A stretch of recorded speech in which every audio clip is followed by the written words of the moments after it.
بسم اللہ الرحمن الرحیم۔ آج جو موضوع ہم زیر بحث لا رہے ہیں وہ ہے استحکام پاکستان میں اساتذہ کا کردار۔ سینہ روشن ہو تو ہے سوزے سخن عین حیات، ہو نہ روشن تو سخن مرگے دوام ایسا کی۔ یہ شعر علامہ اقبال کا ہے۔ تو جب ہم استحکام پاکستان میں اساتذہ کے کردار پہ بات کرنا چاہیں تو موضوع زیر بحث میں کچھ الفاظ جو ہیں وہ تشریح طلب ہیں۔ استحکام پاکستان سے مراد ایک ایسے خوشحال، مستحکم، مضبوط معاشی اور معاشرتی لحاظ سے کامیابیوں کی شاہراہ پر گامزن وطن کا تصور ہے، جہاں ہم یعنی بحیثیت مسلم قوم کے اپنی اسلامی روایات کے مطابق زرعی اور تابندہ روایات کے حامل معاشرے کے حامل ہوں۔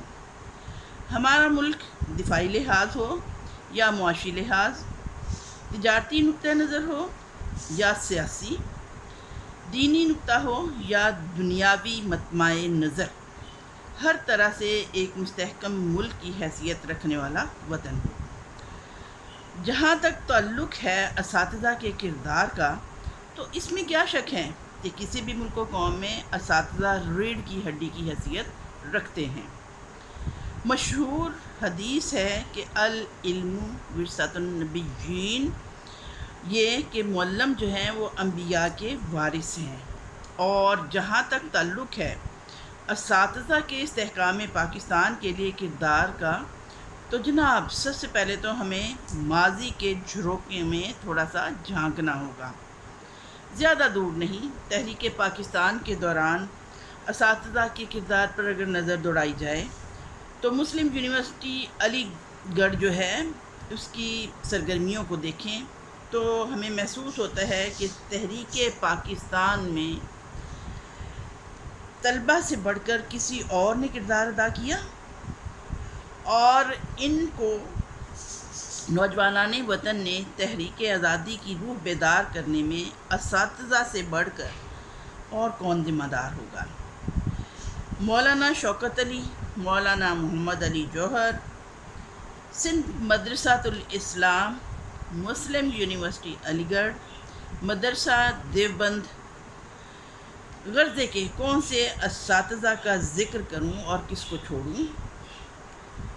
یہ تمام اساتذہ ہی تو تھے جنہوں نے طلبہ میں آزاد شاہینوں کی سی فطرت پیدا کی تھی، اور ان میں یہ فطرت بیدار کرنے کے لیے اپنی روح اور جگر کی تمام تر توانائیت کو صرف کیا تھا، اور پھر قائد اعظم کی جرأت آزما قیادت کے زیر سایہ پاکستان کو حاصل کر لیا۔ تو پھر آج اساتذہ کا کردار دوبارہ سے اہمیت کا حامل قرار پاتا ہے۔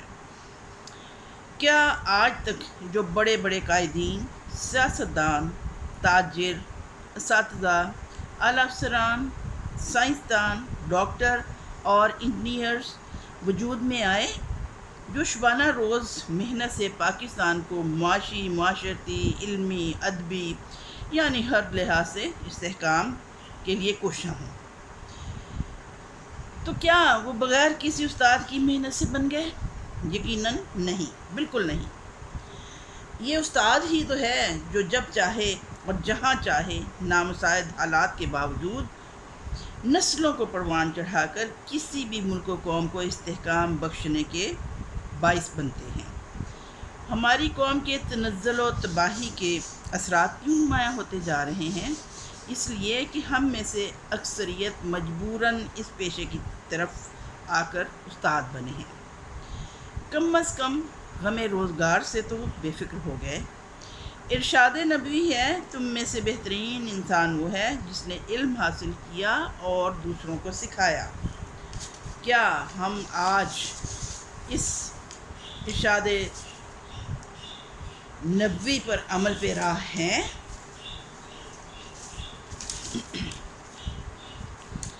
اس کے ساتھ ساتھ یہ بھی فرمایا ہے کہ علم حاصل کرنا ہر مسلمان مرد اور عورت پر فرض ہے۔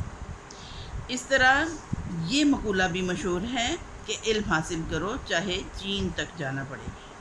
تو جب ان تمام باتوں پر غور و تدبر کریں تو اندازہ ہوتا ہے کہ بطور مسلمان یہ ہمارے فرائض میں شامل ہے کہ ہم نہ صرف خود علم حاصل کریں بلکہ اس کے چشموں سے دوسروں کو بھی سیراب کریں۔ اور جہاں تک تعلق ہم اساتذہ برادری کا ہے تو ہم تو سراسر اکتساب علم اور حصول علم کی خاطر زندگیاں گزار کر جب اس میدان میں آ ہی جاتے ہیں تو ہمیں چاہیے کہ ہم ٹھہرے ہوئے گدلے پانی کے تالاب بننے کی بجائے شفاف بہتے پانیوں کے چشمے کی حیثیت اختیار کریں اور علم کی پیاس سے بلکتے طلباء کے لیے سرابوں کی جھلک بننے کی بجائے ٹھنڈے پانی کے کنویں کی حیثیت اختیار کریں۔ ایک ملک کی ترقی کے لیے تعلیم کو ہی بنیادی حیثیت حاصل ہے۔ اگر ہم اپنے وطن کو پستیوں سے نکال کر اوج ثریا تک لے جانے کے متمنی ہیں تو ہمیں اپنے نظام تعلیم میں مثبت تبدیلیاں لانی ہوں گی۔ ہمیں اپنی تعلیم کے مقاصد کا تعین کرنا ہوگا۔ ان مقاصد تعلیم کا تعین کرتے ہوئے ہمیں ان باتوں کا بھی خیال رکھنا ہوگا۔ سب سے پہلی بات یہ ہے کہ ہم نے طلباء میں روشن ضمیری پیدا کرنی ہے۔ دوسری بات یہ ہے کہ غیرت ملی و دینی بیدار کرنی ہے۔ تیسری بات ہے عزم و حوصلے کی شمع روشن کرنی ہے۔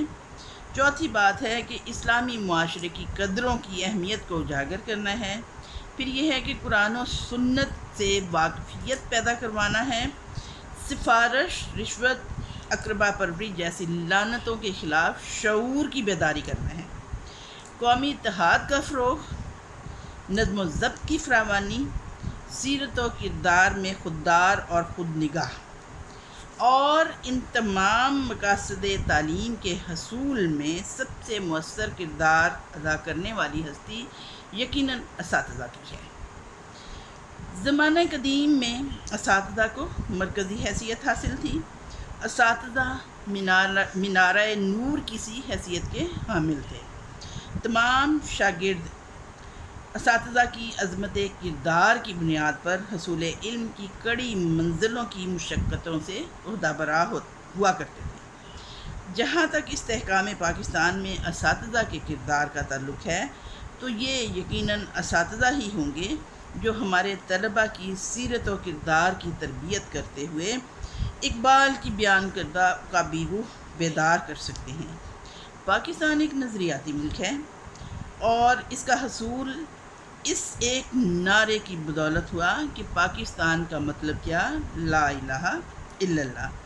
تو جب تک اساتذہ اس ایک کلمے کے مفہوم کو طلباء کے خون میں نہ دوڑائیں گے نہ تو طلباء میں روشن ضمیری پیدا ہو سکتی ہے اور نہ ہی ہم ان میں غیرت ملی و قومی اجاگر کر سکتے ہیں۔ جب تک اللہ کی وحدانیت پر یقین پیدا نہیں کریں گے ہم میں عزم و حوصلے کی شمع روشن نہ ہو سکیں گی۔ اسلامی قدروں سے روشناس کون کرا سکتا ہے؟ ما سوائے ایک استاد کے۔ اور کیا ایک استاد کے علاوہ سفارش، رشوت، اقربا پروری کے خلاف لڑنے کا حوصلہ کوئی اور کر سکتا ہے؟ طلبہ ہی اچھائی کا ساتھ دینے اور برائی کے خلاف لڑنے کا شعور ایک استاد کے علاوہ طلبہ میں کون پیدا کر سکتا ہے؟ کیا قومی اتحاد کے فروغ میں استاد کے علاوہ بھی کوئی کردار ادا کر سکتا ہے؟ کیا طلبہ کے کردار میں نظم و ضبط کی فراوانی، خودداری اور خود نگاہی کے وصف استاد کے علاوہ کوئی اور پیدا کر سکتے ہیں؟ یقیناً نہیں۔ ایک استاد اپنے فرض کو پہچان لے، اپنے وقت کا مصرف جان لے تو دنیا کی کوئی طاقت ہمارے ملک کی استحکام کی جانب ٹیڑھی آنکھ سے دیکھنے کی جرات نہیں کر سکتی۔ ہم کیوں بھول جاتے ہیں مشرقی پاکستان کے المیوں کو؟ یہ کیوں رونما ہوا؟ اس لیے کہ ہمارے اسکولوں، کالجوں اور یونیورسٹیوں میں ہندو اساتذہ بکثرت متعین ہوئے اور انہوں نے نظریہ پاکستان کی روح پر کاری وار کیا، طلبہ کے ذہنوں کو مسموم کیا۔ ان کی سیرت و کردار میں سے اللہ کی وحدانیت، روح قائد سے کیے گئے وعدوں کا شعور، دینی و ملی غیرت کا احساس مٹا دیا۔ اگر ہم آج بھی ہوش کے ناخن لے لیں اور اساتذہ برادری مل کر اپنی غیرت دینی کو بروئے کار لاتے ہوئے اپنے فرائض منصبی کو پہچان لیں تو یقیناً وہ دن دور نہیں جب ہمارا ہر بچہ ڈاکٹر عبد القدیر خان اور ڈاکٹر عبدالسلام بن کر اپنے دشمنوں کے دانت کھٹے کرنے کے لیے سیسا پلائی دیوار کی مانند اٹھ کھڑا ہوگا۔ آئیے اقبال کے اس شعر کی تفسیر بن جائیں۔